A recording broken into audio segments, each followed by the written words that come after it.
TOA community, what's up, everybody? Welcome back to the channel. Robert Linkul, trainingtheolderadult.com, and we're here with another Silver Sneakers article for you.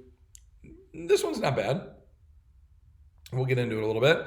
5 low-impact resistance exercises for weight loss. Let's unpack that a little bit. It's always 5. Maybe not always. Often, it's 5. Low-impact resistance exercises. So what would a high impact resistance training exercise be? I don't know. I don't know if I could tell the difference between the two. Higher impact versus a lower impact, but you have resistance. So the only thing I could come up with is it's just lighter, right? Because I guess snatches and cleans, there's more impact on your body than if you're doing a cable chest press. So, okay. All right. So let's keep that in mind. But this is for weight loss. All right. So let's get into this a little bit. Elizabeth. All right. Even if you're able to do high impact activities like running, jumping jacks, or pickleball, there's a great case to be made for adding some low impact moves into your exercise mix. I agree. Let's see. One of the key ones here. One study in older adults, in the journal Obesity, found that low impact exercise is combined with healthy eating. It can help seniors lose weight. I don't think any of us are surprised by that statement. If you do anything and combined it with healthy eating, you'll lose weight other than overeating, right? So if I do anything in my life, if I sit and do nothing, or if I'm super, super active, either one, but I include healthy eating, I'll lose body fat, okay? So that's a good thing. But it can help seniors lose weight. Plus, it improves mobility.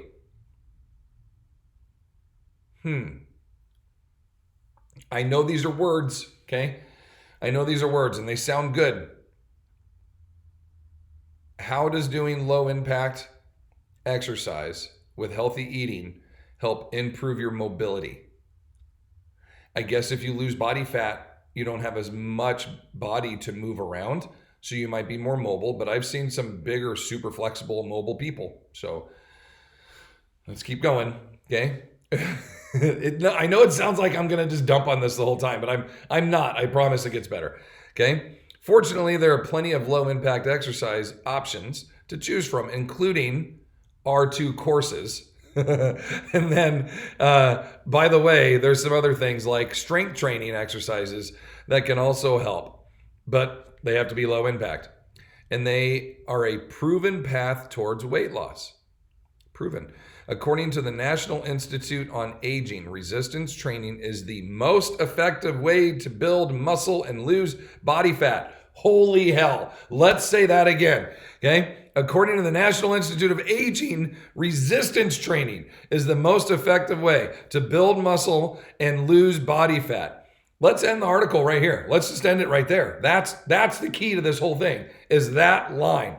Bold, italicize that shit, put it in parentheses, put it in red, put it at the top of the article. We're done, Elizabeth. That should be the end of the article. But no, we got to go into the 5 other things to go with this, okay?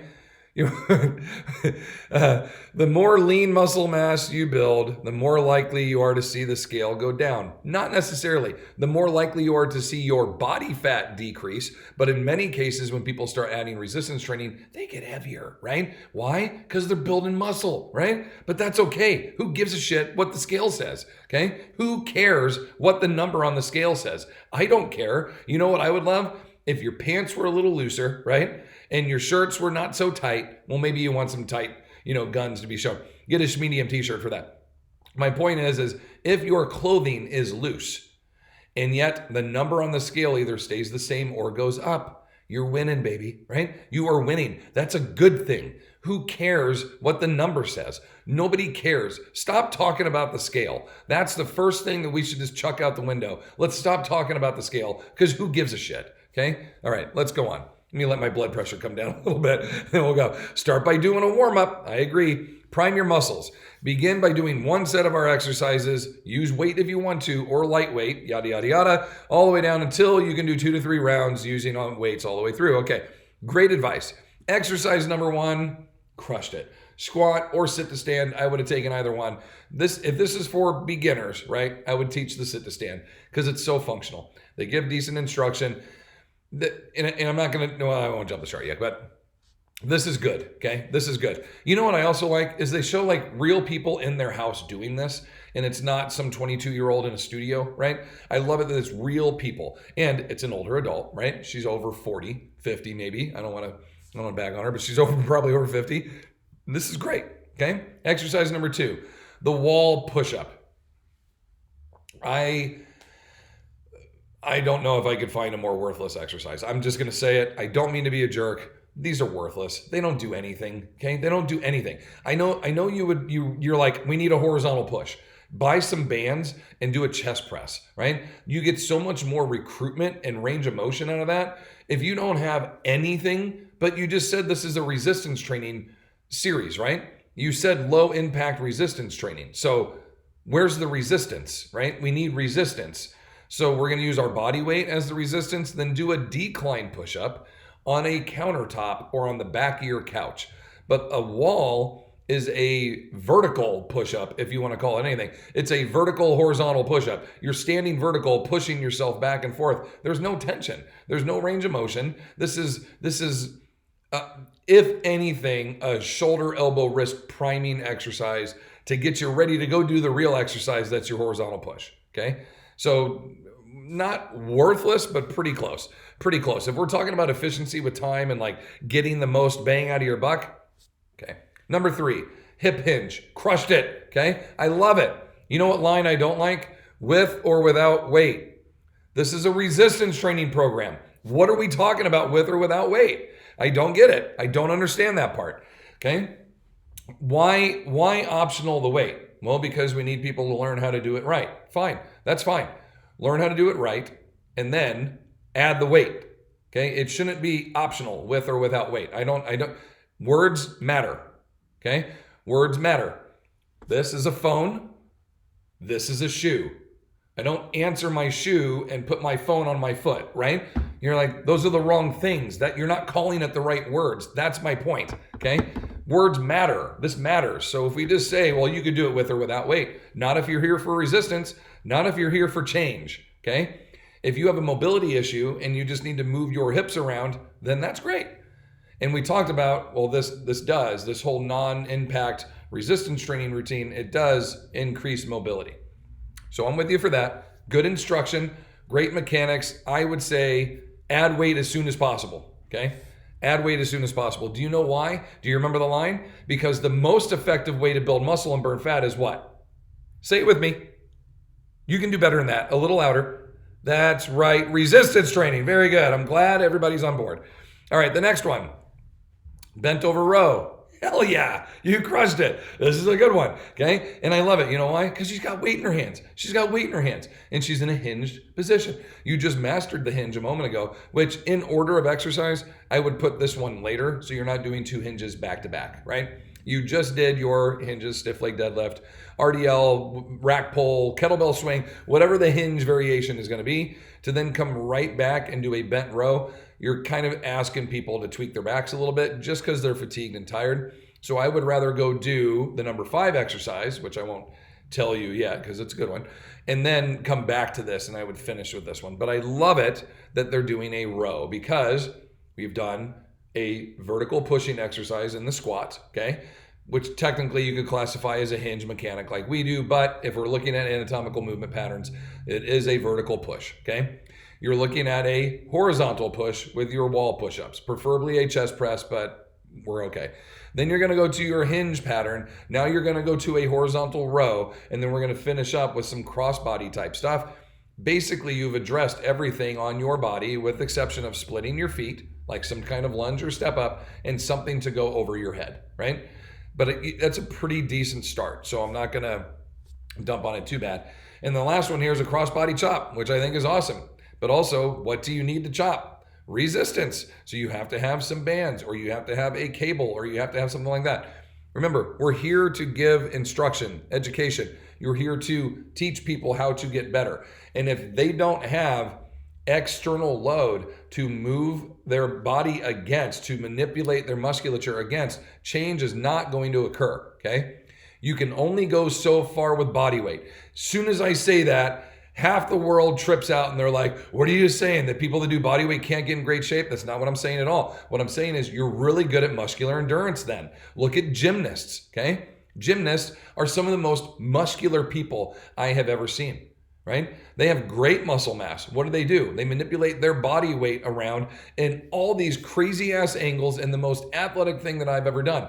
Are any of our clients going to do that style of training? No. So get out of here with the whole like they're going to turn into that if they do body weight training. What kind of body weight training can they do? They can squat their own body weight. Maybe they can do a push-up. They can't do pull-ups. They can't do handstand push-ups. They can't walk on their hands. They can't do the pommel horse. They sure as hell can't do the Olympic rings. Like, what are we talking about, right? Body weight training only goes so far. And even if you're great at it, it's really good muscular endurance unless you're doing things at an Olympic level.